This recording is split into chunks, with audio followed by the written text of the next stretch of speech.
kita itu dilahirkan untuk jadi pemenang sebenarnya. So kadang banyak pikiran-pikiran yang jahat yang memang buat narik kita untuk nggak jadi pemenang gitu. Yang kayak, kayak lu nyerah aja deh, kayak lu udah nggak sanggup deh. Ada yang jauh lebih berharga dibanding bisnis gitu, yaitu diri kita sendiri.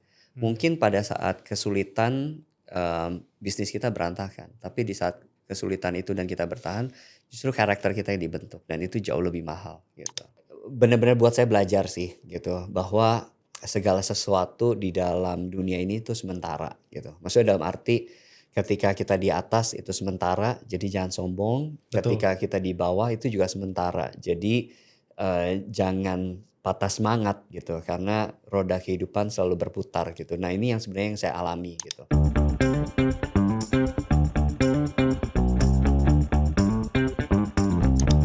Teman-teman, kembali lagi dengan saya Clemens Raharja, founder dari The Entrepreneur Society, dan hari ini teman-teman juga di episode ini seperti biasa ya, semua video-video kita itu padat dengan ilmu, padat dengan pengalaman, padat dengan kisah. Jadi tonton sampai habis dan jangan lupa subscribe kalau mau sebarkan juga.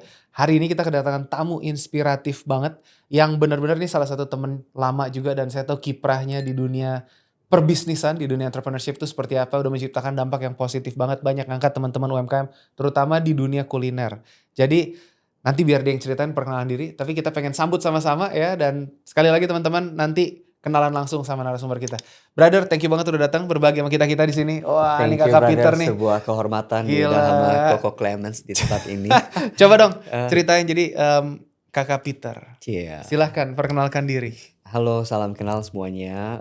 Saya Peter dari Wahyu dan perusahaan yang mungkin baru gitu ya, baru 7 tahun, dan kita masih terus berjuang untuk mewujudkan mimpi kita membawa UKM Indonesia buat naik kelas. Bahkan kita pengen banget supaya makanan Indonesia ini dikenal sama satu dunia gitu. Mantap. Ya, itu mimpinya kita sih. Kita tuh pengen banget kayak orang luar nih tahu makanan Indonesia nih enak-enak gitu. Nggak cuma Indonesia nih nggak cuma keren karena pemandangannya gitu ya, atau karena sumber daya alamnya yang berlimpah gitu. Tapi kita pengen banget orang-orang luar ini mengapresiasi bahwa Indonesia ini juga kulinernya ini mantep-mantep gitu, enak-enak sebenarnya. So that's our vision and mission. Keren banget. Nah, ini makanya tadi kalau bilang inspiratifnya kenapa? Karena dampaknya yang direncanakan tuh dari dampaknya, dan ini udah terlihat banget karena apa? Sering banget dengerin juga Kak Peter kalau lagi sharing, terus waktu itu berbagi ya. Waktu itu sempat diundang juga untuk kolaborasi berapa kali kan gitu kan, makanya keren banget. Kak Peter waktu itu pas Lintaspreneur dia waktu masih enggak sempat hadir loh waktu itu berbagi sama The Entrepreneur Society juga. Waktu Iya itu kita masih dong. hybrid online Kita kan. ngedukung Wah, Coco gila. Clemens dong. Makanya itu senang banget, thank you banget brother. Nah, Iya. justru kali ini kita pengen teman-teman pengen kenal lebih dalam, lebih dekat lagi. Kalau kita ngomongin sebagai pengusaha, seperti biasa nih podcast kisah perjuangan, bro. Ya, Jadi ya, semoga teman-teman bisa dapat relevansinya. ya. Wahyu. Kisah perjuangan. Ini kita ngomong nih, Wahyu kan udah banyak tuh ceritanya tuh dari dulu seperti Iya, apa. iya, Mungkin nggak usah dibahas yang sering iya, banyak di podcast lain, tapi iya. coba ceritakan gitu kan. Jatuh bangun pasca pandemi. Yes. Silakan. Sebenarnya kayak tadi Bro bilang ya, kalau misalnya soal Wahyu berdiri di podcast lain mungkin udah banyak gitu ya. Nah khusus di podcastnya Coco Clemens ini nih, kita pengen cerita soal struggle-nya kita melewati badai pandemi dan setelah pandemi gitu. Dan sampai hari ini sebenarnya bisa dikatakan Wahyu masih berjuang lah gitu. Karena Wahyu kan kita banyak perubahan yang kita lakukan sebenarnya untuk bisa tetap bertahan di industri yang bisa dikatakan nih lagi porak-poranda gitu ya. Kalau misalnya kita lihat startup digital nih lagi dalam situasi yang sebenarnya kurang menyenangkan gitu buat para founder startup, yang kita dengar banyak banget startup yang tutup, yang mungkin lay off people gitu ya, dan lain-lainnya gitu. Nah sebenarnya Wahyu juga salah satu yang terkena dampaknya juga sih gitu. Tapi kita bersyukur ya, maksudnya kayak puji Tuhannya masih bertahan sampai hari ini gitu. Puji Tuhan. Struggle-nya banyak gitu ya. Mulai kalian bisa bayangin dari perusahaan yang bisa dibilang karyawannya banyak gitu ya, ratusan. Terus kemudian kita punya kantor yang cukup besar, kita punya gudang yang sangat besar gitu, dan lain-lainnya yang akhirnya banyak perubahan-perubahan yang membuat kita adaptif, kita efisiensi sampai kita bisa dikatakan bisa lean kayak sekarang gitu. Nah, perubahan-perubahan itu sebenarnya saya merasa itu part of the process gitu. Yes. Benar-benar buat saya belajar sih gitu, bahwa segala sesuatu di dalam dunia ini tuh sementara gitu. Maksudnya dalam arti ketika kita di atas itu sementara, jadi jangan sombong. Betul. Ketika kita di bawah itu juga sementara. Jadi jangan patah semangat gitu, karena roda kehidupan selalu berputar gitu. Nah ini yang sebenarnya yang saya alami gitu. Jadi saya pernah mengalami ketika di atas, I'm very grateful, dan ketika saya di bawah juga seperti sekarang, I'm also grateful gitu karena Tuhan baik jaga bisa apa namanya, bisa bertahan sampai hari ini gitu. Nah, Nah, bertahannya dari apa? Ya tadi gitu, kita bilang bahwa kondisi ekonomi sedang tidak baik-baik aja gitu. Wahyu, kita banyak transformasi bisnis model. Mungkin kalau di podcast yang sebelumnya kita sering cerita bahwa Wahyu ini kita melakukan apa namanya, supply chain ke warung-warung, ke restoran gitu ya. Tapi pandemi itu merubah segalanya, di mana siapa lagi yang belanja gitu ya. Maksudnya restoran pun kena dampaknya, ketika restoran kena dampaknya kita pun kena dampaknya. Sampai akhirnya kita berpikir keras supaya kita survive, kita pivot ke Wahyu Kitchen Partners di mana segala sesuatu online, akhirnya kita juga bikin cloud kitchen pada saat itu, dan kemudian pandemi ternyata selesai, orang-orang juga udah mulai jalan makan di luar lagi gitu, dan akhirnya cloud kitchen kita juga jadi bisnis yang tidak terlalu menguntungkan lagi gitu ya, dan kita harus adaptasi lagi gitu. Padahal perubahan yang cepat itu membutuhkan persiapan, terus juga kemudian kita butuh strategi dan lain-lainnya yang eee, banyak hal yang terjadi di dalam Wahyu selama 4 tahun ini sih gitu. ceritain Bro. Justru ini seru banget ya kita ngelihat biasanya orang tuh cerita cuman sukses, Mhm. bisa. Iya, Nah, iya. tapi sebenarnya banyak banyak yang nggak notice itu di belakangnya. Itu di belakang banyak kisah kesuksesan itu banyak sekali bukan kegagalan Iya, tapi pelajaran lah sebenarnya. pelajaran. Kalau gagal kalau dia nyerah. Iya, iya Nah, betul. Kakak Peter ini tidak menyerah jadi justru makanya sampai sekarang. Nah, itu. Amin. Gimana Bro? Iya, Boleh ceritakan Bro? oke, Tantangan terbesar. tantangan terbesar ya, pasti dari sisi mental pasti gitu. Yes. I think itu yang dialami oleh seorang entrepreneur gitu. Nggak semua orang tuh bisa menghadapi yang namanya penolakan, kegagalan, Mmm. jatuh gitu ya, terus kondisi nggak nyaman gitu. Nah, tapi sebenarnya itu yang membuat seorang pengusaha kuat sebenarnya gitu. Yes. Apa namanya, jadi mungkin yang pertama itu mental, di mana banyak hal yang harus apa, dihadapi gitu ya. Tapi harus tetap semangat besok paginya gitu, tetap ke kantor dengan penuh positif gitu kan. Ketemu calon customer, ketemu calon investor, tetap harus positif gitu. Jadi Iya. bagaimana punya mental yang sedemikian kuat, walaupun banyak tantangan dan kesedihan mungkin gitu ya. Tapi harus tetap positif gitu di depan semua orang, terutama juga di depan karyawan kan gitu. Kalau jenderalnya aja patah semangat, prajuritnya Berat. mudah dikalahkan gitu ya Yes, kan. betul. Jadi makanya I think mentality is very important gitu. Nah itu mental itu yang sangat saya alami gitu, di mana kita harus tetap kuat gitu, dan tetap harus melaju gitu kapalnya, apapun itu. Nah yang kedua adalah bagaimana kita bisa merangkul tim kita sebenarnya di saat kondisi juga lagi tidak baik gitu. Mmm, Bagaimana membuat mereka juga punya energi yang sama dengan kita, mhm. bagaimana membuat mereka juga yakin gitu. Dan itu tantangan yang kedua ya, supaya mereka juga punya semangat yang sama, supaya mereka punya fighting spirit gitu untuk Mmm, kita bangun lagi bareng-bareng. Kemudian yang ketiga adalah bagaimana kita bisa menghadapi orang-orang yang akhirnya kita udah anggap keluarga dan udah berjuang bersama, tapi keadaan memaksa kita harus berpisah jalan gitu. Nah ini yang juga nggak mudah gitu ya, yang kita harus ngobrol. Bayangin pada saat itu mungkin bisa dikatakan saya bisa ketemu sama 100 orang yang saya harus ngomong gitu, Mmm, bahwa, ada keadaan yang tidak menyenangkan ini gitu dan iya, I'm very sorry gitu. Jadi saya harus ngobrol satu persatu, menenangkan mereka, memastikan bahwa mereka bisa melanjutkan hidup dengan, baik walaupun kondisi tidak baik gitu. mmm, Dan, kondisi itu yang akhirnya, berat sih, berat karena apa? Karena, berat bukan selain karena melepas mereka, tapi juga karena respon mereka juga. Ternyata respon mereka, bikin jadi tambah berat karena mereka sayang banget gitu yang, mmm, "Aduh harus berpisah jalan, aduh saya punya mimpi besar bareng-bareng Wahyu saya."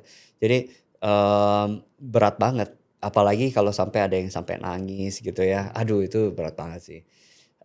Terus kemudian juga yang bikin berat adalah, kebetulan Wahyu punya banyak investor gitu, dan partner gitu ya, di mana kita juga harus menjelaskan kondisi, yang tidak nyaman gitu bahwa, ada perubahan dan lain-lainnya gitu. Jadi sebenarnya, kondisi yang nggak nyaman, seperti itu sih yang terjadi di Wahyu belakangan pada saat setelah pandemi kemarin gitu. mmm, Mungkin 1,5 tahun yang lalu lah ya gitu. iya, very tough ya?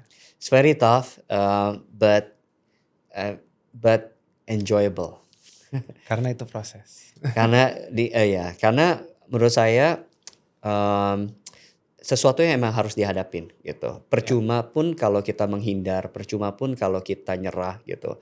Toh itu ada di depan mata dan kita harus lawan, kita harus betul, hadapi gitu. betul, Mmm, dan menariknya adalah ketika kita lewatin itu, kita jadi kuat gitu, yang kayak, wow this is, sesuatu yang kayak, gila ya ternyata gue lewat juga loh, ternyata bisa juga loh, melewati yang kita pikir kita juga nggak ada kekuatan untuk lewatin itu gitu. betul, betul. Mhm, Gila, ini menguatkan banget teman-teman, kenapa? Karena saya yakin pasti banyak pengusaha-pengusaha lain yang relate banget dengan kondisi ini. mhm. Pas pandemi itu pasti kena, karena ya kita juga ngalamin ada beberapa momen seperti itu, lagi tough dan apa ya. It's okay, tinggal tadi satu, apa yang jadi anchor yang menguatkan, Bro? I think fate. Nggak apa-apa, ceritain Ya, silakan. Yes. mmm, salah satunya pasti fate ya gitu, yang kita percaya bahwa, mmm, kita itu dilahirkan untuk jadi pemenang sebenarnya gitu. So kadang, banyak pikiran-pikiran yang jahat yang memang buat narik kita untuk nggak jadi pemenang gitu. Yang kayak, kayaknya lu nyerah aja deh, kayaknya lu udah nggak sanggup deh, kayaknya lu, lu harus sayang sama diri lu sendiri deh, kayaknya lu udah I think pikiran-pikiran itu yang terus meneror sampai akhirnya kita merasa nggak berdaya sih gitu. Nah pikiran-pikiran itu sih yang harus ditangkal sih gitu. Mmm, Karena kalau kita terus entertain pikiran itu, kita akhirnya jadi yang tadinya mungkin bebannya, nggak terlalu berat, tapi karena pikiran itu jadi jauh lebih berat lagi gitu. Yang padahal juga sebenarnya kalau dipikirnya juga nggak sebesar itu juga gitu, yang ternyata masalahnya nggak sebesar itu juga. Jadi, pikiran itu sih yang harus kita tangkal gitu, dan pikiran itu pasti datangnya dari si jahat yang nggak pengen kita bersinar, yang nggak pengen betul. kita, jadi pemenang gitu. Dan Yes. dan I think yang pertama it's about faith, dan faith itu mungkin bisa, dibangun tuh lewat komunitas gitu. Mmm, Makanya kenapa I'm very, happy gitu dengar ada entrepreneur society yang saling membangun gitu. Karena, eee, harus bareng-bareng sih gitu, nggak bisa sendirian. Kadang kita merasa bahwa kita kuat, kita sendiri gitu. nggak bisa. Nggak bisa gitu. Iya, iya. Karena, perlu ada orang yang bisa bantu, ingetin lagi gitu. Ada orang yang bisa bantu nguatin lagi. Ya itu di dalam komunitas yang sehat gitu Mmm, sebenarnya gitu. Dan, masuknya mulus ya ke asik. entrepreneur society ya. Siap. Cie, soft selling banget ya. Boleh, boleh.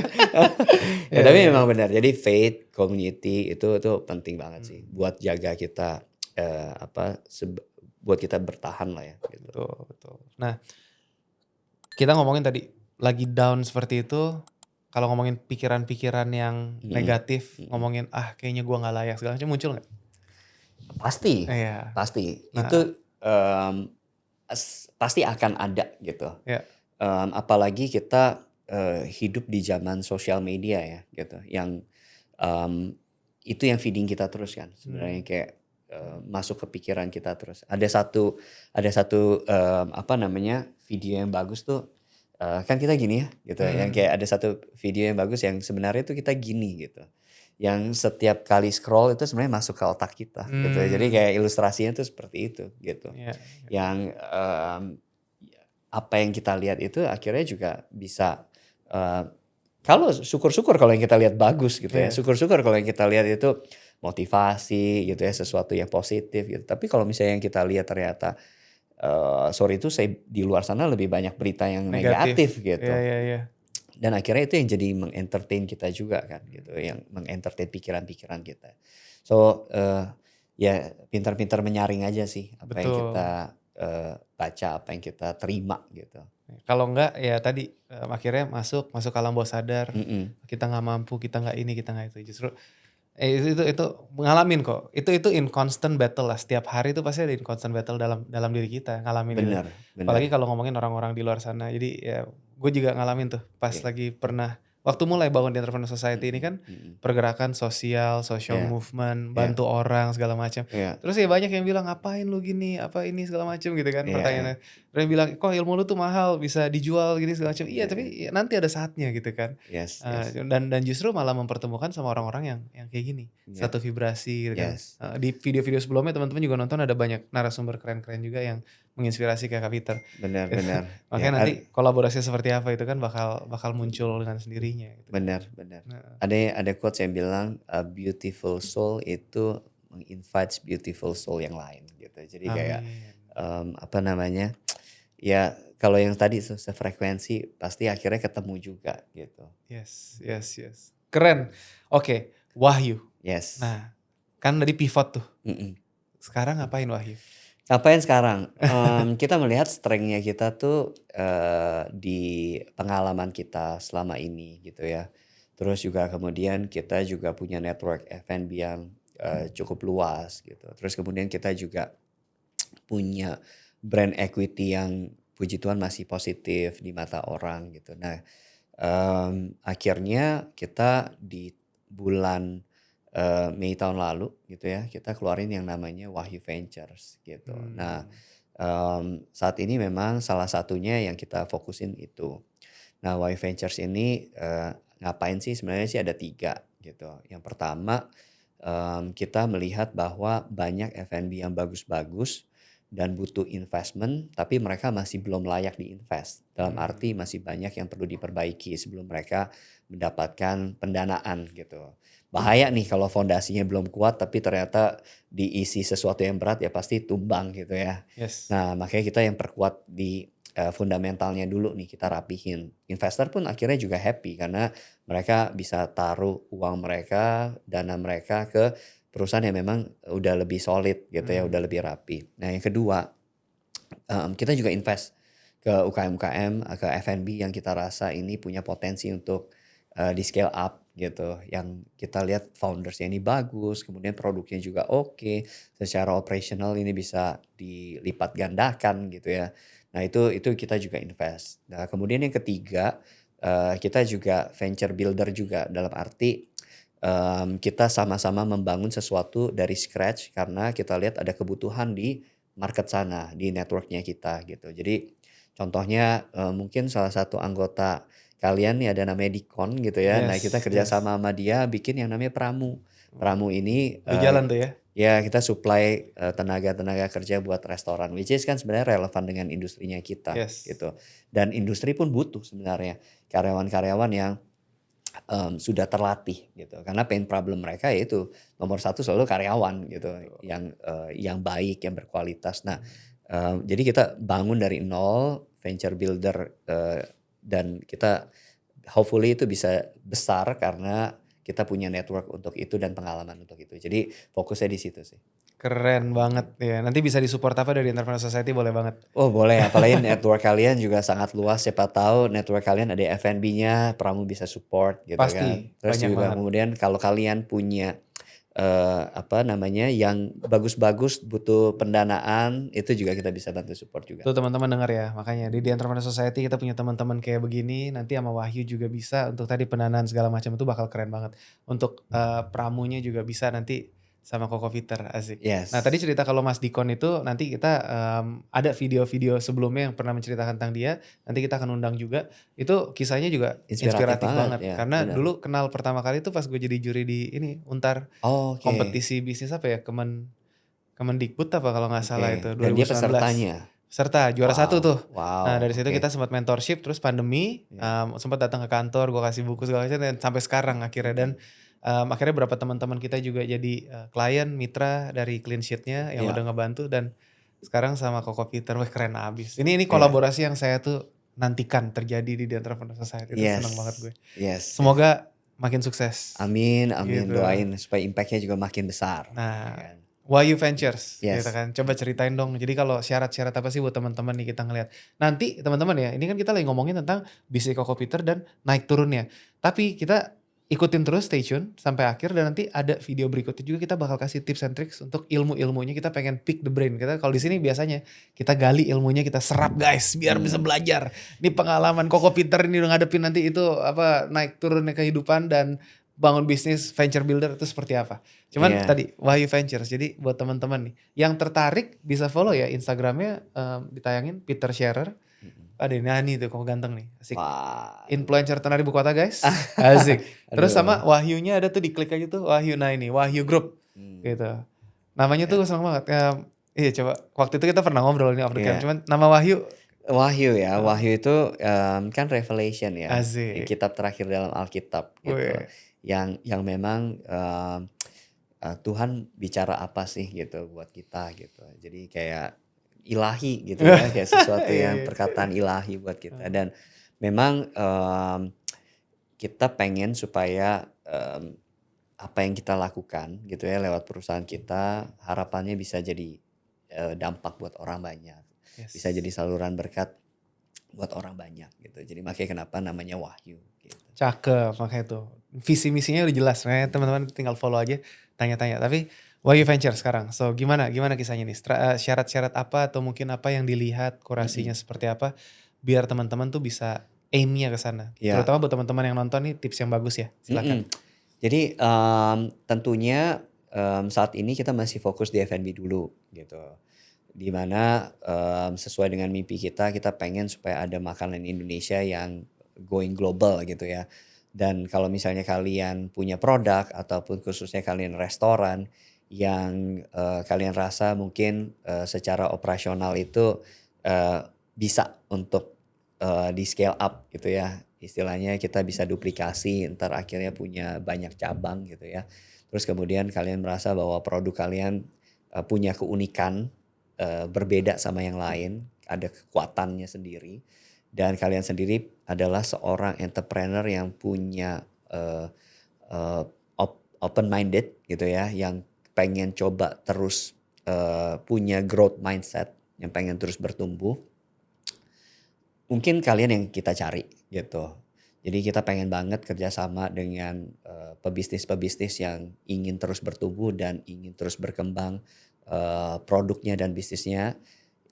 Yuk gabung dengan Wahyu Ventures karena kita ini, ventures yang, founders friendly gitu. Karena memang saya dari sisi founders dan saya ngerti, bagaimana caranya supaya, kalian ini, bisa berkembang dengan layaknya seorang partner gitu.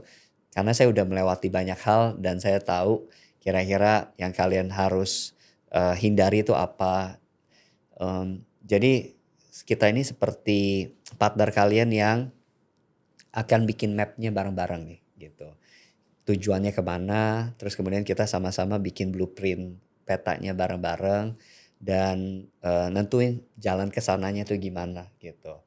Jadi, kita yang akan bantu ngeliatin gitu ya, apakah memang kalian nih sesuai track gitu. Kalau misalnya tiba-tiba, udah keluar dari track nih, kita yang ingetin dari belakang, ini kayaknya udah nggak sesuai deh gitu dengan visi misi kalian, inget balik lagi gitu. Terus kemudian kalau misalnya, tiba-tiba ada mesin yang rusak nih gitu. Oh, yuk kita gimana nih cara beresin mesinnya gitu. Nah, terus kemudian kalau misalnya tiba-tiba mobilnya mesti di-upgrade nih, ya kita yang cari kira-kira bengkel yang tepat tuh seperti apa. Jadi kita perumpamannya seperti itu gitu. Kita yang akan bantu menemani kendaraan kalian untuk bisa sampai tujuan dengan efisien, dengan lebih efektif gitu. Hmm, cakep banget. Kalau tadi ngomongin nih, udah pernah ngalamin, pasti ada ceritaan tuh Mhm. di belakangnya. Ada nggak kisah suka dukanya atau apa gitu? Kalau tadi sebagai mitra, sebagai partner, Yes. atau ada mungkin pernah ada pengalaman yang buruk yang itu atau yang positif juga boleh. Mmm, dari Wahyu Ventures-nya ya? Kalau partnership atau apa, tadi kan kayaknya kita ngomongin sebagai mitra gitu kan, Mhm ada nggak mhm. ngalamin kayak gitu-gitu? Sebagai mitra ya, gini, Atau mungkin case study atau apa yang pernah dialami dari salah satu mentee? iya, mmm, kalau menurut saya tadi, kenapa tadi saya tekenin soal, Diperlakukan growth sebagai mindset. oh growth mindset ya, ya. Karena kalau misalnya, partner kita, nggak sama-sama pengen grow, itu Susah. berat sih, Iya susah iya sih iya iya. gitu. Bahkan akhirnya jadi cenderung, jadi mental blocker kan gitu, yang kayak Mmm, kita pengen berkembang, ternyata partner yang satunya lagi merasa udah cukup gitu, atau enggak mmm, merasa direction-nya beda nih gitu. Nah, itu yang kita alami sih. Jadi ada salah satu, mmm, portfolio kita yang mereka ini, kita coba mentoring, kita coba, kasih jalan supaya mereka bisa berkembang. Sayangnya, beberapa, partnernya mereka ini nggak ingin berkembang gitu. mmm, Merasa ketika berkembang ini jadi repot, jadi ribet gitu ya. mhm, Karena mereka merasa udah di zona nyaman nih gitu. Sedangkan partner yang lain pengennya, "Oh yuk, buka di beberapa kota," gitu. "Oh yuk pengen coba, ekspansi," gitu. Nah, jadi ada beda nih, gitu. Nah itu yang, kelihatan banget dialami gitu. Ketika founders nggak punya, goal yang sama, itu bahaya banget sih. Nah mmm. akhirnya ya stuck di tempat aja atau bahkan bisa bubar gitu. Iya iya iya iya. Mhm. Nah kalau memang yang kayak gini jadi, pemilihannya di situ salah satu kriterianya growth mindset tadi ya? Kalau misalkan nggak seperti itu akan sulit untuk dibentuknya seperti apa? Benar benar. Jadi makanya salah satu kriteria kita pasti kita akan lihat nih, oke, yang datang ke kita mungkin mau growth, tapi who's your partner gitu. I see. Pengen growth nggak gitu. Mmm, Ada satu contoh restoran yang bagus gitu ya, omsetnya juga bagus gitu. Terus kemudian dia juga pengen banget maju. mmm, Tapi pas kita datang ke sana, kita nanya nih, "Who's the decision maker?" gitu. Dan mmm. ternyata sorry to say masih orang tuanya. Oh, Nah, orang tuanya yang masih di dapur gitu, yang masih dia yang sebagai kepala kokinya gitu ya, kepala susah. dapurnya, Iya yang dia iya punya iya. kerajaannya di dalam dapurnya. Nah, buat kita agak sulit, kenapa? Karena walaupun anaknya pengen maju gitu ya, tapi begitu kita ingin coba masuk ke wilayah dapurnya, pasti udah ada benteng gitu ya, kayak, Iya, "Udah kita udah nyaman kok kayak gini, kita udah biasa kok kayak gini." Nah, itu yang sulit sih gitu. I see. Mhm. Oke oke oke. Wah, ini kita belajar banyak ya teman-teman. So, tadi kita tarik tuh benang merahnya. Kalau kita ngelihat, ya memang perlu kembali lagi, kenapa kurikulum dasar kita di Entrepreneur Society pasti ngomongin Great Entrepreneurs Mindset. Singkatannya GEM, cie kan Iya, karena kan jam, Great Entrepreneurs Mindset. Jadi kita ngelihat tuh supaya memang semua dimulai dari sini. Kalau kita percaya, kita pasti bisa. mhm, Tapi kalau misalkan ada tantangan dan ininya dalam perjalanannya kita ngalamin naik turun tuh hal yang biasa. betul. Kayak tadi cerita dari Kak Peter sendiri itu di awal, wow, pivot berapa kali tadi? Jadi berapa kali total tuh dari, 4 kayaknya. 4 kali kan Iya iya model bisnis dan terus iya, sampai dari yang udah ratusan sampai harus mulai lagi restart lagi from mhm zero. mhm. Dan itu satu kisah yang nggak banyak founder yang berani mengakui sebetulnya. Karena Mmm, kan apalagi di dunia media sosial sekarang ngelihatnya pokoknya kan, "Oh sukses, iya sukses," gitu iya, kan. Iya makanya. Jadi, makanya teman-teman ya sekali lagi, ini setiap ada prosesnya karena kalau misalkan kita ngelihat tadi dari pola pikir, dari growth mindset-nya, terus nanti baru ngelihat dari perapihannya, mhm sistemisasinya, setiap ada prosesnya. mhm, Mau nggak ngerjain gitu loh, hal yang terkecil pun gitu kalau kita bisa lakukan dengan baik, contoh kualitas atau apa segala macam, itu nanti, mmm, ya customer-nya akan balik lagi, pelayanannya segala macam, pada betul akhirnya seperti itu gitu. betul betul. Heeh, At the end, bu ada yang jauh lebih berharga dibanding bisnis gitu, yaitu diri kita sendiri. mmm, Mungkin pada saat kesulitan, bisnis kita berantakan, tapi di saat kesulitan itu dan kita bertahan, justru karakter kita yang dibentuk dan itu jauh lebih mahal gitu. Gila, mantap. Wih, Keren banget. berat banget ya kayaknya. Iya, gak apa-apa justru. Yang kayak begini-begini ini kan teman-teman perlu kan biar ada relevansi. Dan teman-teman, kita belum dapat, kita pengen kupas nih ya kan nanti ilmu-ilmunya yang lebih dalam lagi kita pengen tanya sama Kakak Peter. Jadi teman-teman stay tune nanti ada video lanjutannya. Pokoknya ikut subscribe dan nanti follow. Terus kalau pengen tanya-tanya langsung tulis di kolom komentar sama langsung DM aja Kakak Peter Sharer boleh banget. Nanti Kak Peter juga pasti akan mau datang berbagi di komunitas kita dan kalau pengen cari komunitas yang positif gabung sama kita-kita di The Entrepreneur Society. Gitu ya teman-teman. Langsung stay tune nanti tunggu video berikutnya.